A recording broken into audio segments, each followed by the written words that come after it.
Bonjour et bienvenue sur la chaîne du chasseur d'étoiles de midi, chaîne de réflexion et d'humour sur les 12 coups de midi. Encore bonne année à mes abonnés et aux autres qui passent sur cette vidéo.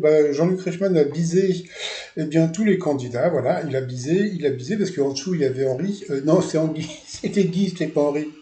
Voilà, et puis même il a fait un bisou aussi à Émilien qui était venu en famille. Allez, au coup d'envoi la première question, que signifie l'expression de ne pas avoir un radis?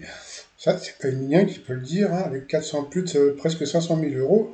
Il a plein de radis après. Donc, vous aviez Ellie qui était en visio avec sa compagne, qui apprend de nouvelles recettes au robot, gna gna gna. C'était YouTube. Ensuite, alors, vous avez le sourire de la matinée. Donc, c'était Émilie, très mignonne et surtout très souriante. Voilà, qui était venue avec ses proches.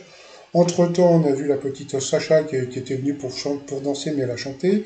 Son petit frère était très rigolo. Alors, quel groupe cartonnait en 2023 avec les titres Honor, Are You Coming et Babysit? C'était Maneskin. Ensuite, vous avez Marilyn Monroe. Et oui, parce que son prénom, c'était Norma. Et oui, parce que Marilyn Monroe, son vrai nom, c'était Norma Ray. Qui a dansé avec Jean-Luc Reichmann? Où se situe le lac jugé le plus beau de France par les internautes? C'était en Savoie, je crois que c'était le lac du Bourget. Ensuite, de quoi souffre une personne atteinte de nostalgie? C'était de la pollution lumineuse. D'après un sondage lors d'une visioconférence, 47% des utilisateurs de Zoom ont déjà gardé leur bas de pyjama. En Belgique, le 1er janvier, quel le plat partage-t-on traditionnellement pour fêter la nouvelle année? Eh bien, c'était une choucroute. Voilà. Ensuite, pour le maître de midi qui représente le tableau de David Hockney intitulé Big Splash, c'était une piscine que voici, que voilà. Elvis Presley, quel aliment avait-il banni de chez lui? Donc c'était le poisson. C'est vrai que les bananes, je me rappelle, il faisait des sandwichs avec de la banane. Imaginez, tu prends du pain, tu mets de la banane et en plus il mettait je sais plus quoi comme truc. Et c'est pour ça qu'à la fin de sa vie, Elvis, il était c'était patate, hein. Potatoes.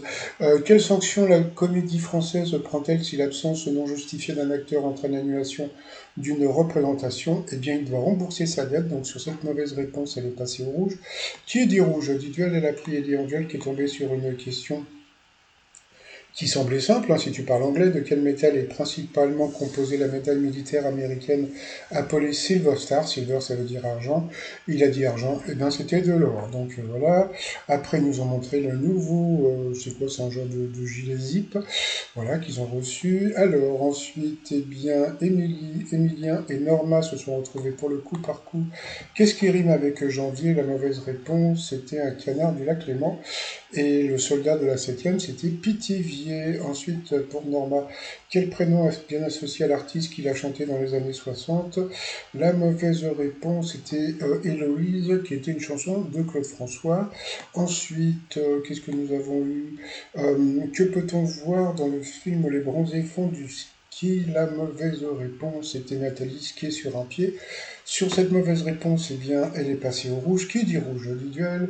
Elle a pris la jolie Émilie en duel, qui est tombée sur une question qui était assez simple, mais elle ne connaissait pas la référence qui créa les célèbres brigades du tigre, Monsieur Clémenceau, du tigre, qui furent surnommées les brigades du tigre. Donc bien sûr c'était Georges Clémenceau, d'où la chanson des brigades du tigre, Monsieur Clémenceau. Bon, passons.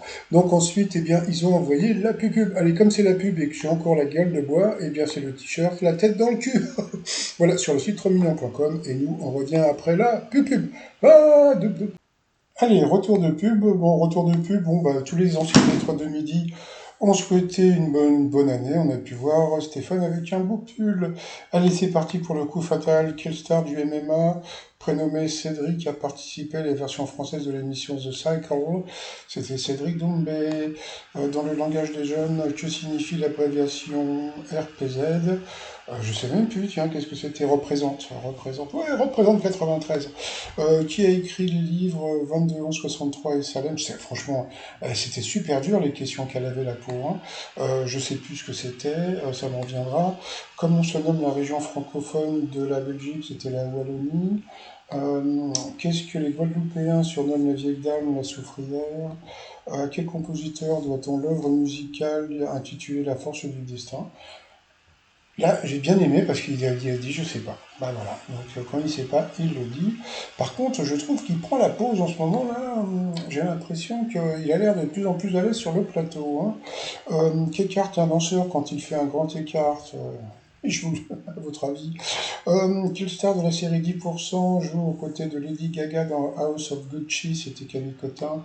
Quel vélo de salle de sport simule le travail d'un vélo, d'un stripper, d'un rameur et d'un footing? C'était le vélo hydrique. Avec le Paris Saint-Germain, quel est l'autre club de football professionnel de la capitale, le Paris FC? Quel métier américain indissociable des westerns consiste à monter à cheval pour garder des vaches?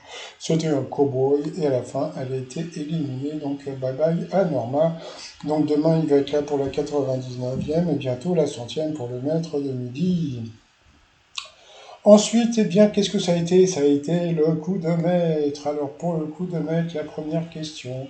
D'après l'expression que fait l'étau quand on est dans une situation dangereuse, il se resserre. Oh, l'étau se resserre. Après, il y a eu la question du petit Lissandro. Donc, la question était avec quel jeu de construction des jeunes de Grenoble ont-ils construit une tour de 18 mètres en 2021? Eh bien, il a dit l'autre. Eh bien, pas du tout. C'était en Capla. Je ne sais même pas ce que c'est que ce truc-là. Donc voilà, donc il a été piégé par un gamin de 6 ans, je crois. Hein. Donc voilà, donc Emilien piégé. Voilà. Ensuite, au début des années 90, Patrick Bruel se demandait qui a le droit, bien sûr, où se déroule l'intrigue du roman Le nom de la rose dans une abbaye. Et après, pour quel club italien Lilian Thuram jouait-il quand il est devenu champion du monde? C'était à Parme, donc il a quand même trouvé, bravo à lui. Donc bon, bah, il a quand même gagné 1000 balles. Ça lui fait 500 € dans la poche, dans l'étoile mystérieuse. Donc bon, on voit encore le stade, hein, dont je vous ai montré la photo tout à l'heure si vous avez vu ma vidéo. Donc moi, pour l'instant, bon, l'étoile n'a pas encore été dévoilée, c'est normal. Hein, donc l'émission qu'on a vue là a été tournée il y a 10 jours à peu près. Donc bon, là, l'étoile, elle n'a pas encore été trouvée. Donc bon, pour l'instant, moi je pars sur le fils de Denzel Washington, puisque comme vous le savez, je vous l'ai dit tout à l'heure, c'était donc un stade de foot américain.